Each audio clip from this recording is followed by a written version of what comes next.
Naxçıvandakı resurslara baxdıqda görürük ki, burada turizmin bütün növlərinin inkişaf etdirilməsi mümkündür. Bunu Naxçıvana təşkil olunan mediatur çərçivəsində jurnalistlərə açıqlaması zamanı Dövlət Turizm Agentliyinin şöbə müdürü Elgün Cavadov deyib. O qeyd edib ki, Naxçıvan Muxtar Respublikasının sosial-iqtisadi inkişafına dair 2023-27-ci illər üçün dövlət proqramı çərçivəsində turizm sektorunun inkişafı istiqamətində mühüm tədbirlər həyata keçirilir.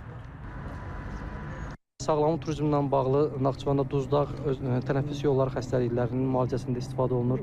Gələcəkdə bu imkanların genişləndirilməsi üçün geniş imkanlar vardır. Naxçıvanda 2 turistik kəndin seçilməsi ilə bağlı işlər həyata keçirilmişik. Müxtəlif kəndlərə baxış keçirilmişdir və hal-hazırda olduğumuz Şahbuz rayonunun ərazisində Kükü kəndi və Ordubad rayonu ərazisində Pəzməri kəndlərinin 2 mərhələdə turistik kənd olaraq müəyyənləşdirilmişik. Gələcəkdə də müvafiq vəsait ayrılacağı təqdirdə həmin kəndlərdə turizm infrastrukturunun yaradılması planlaşdırılmışdır.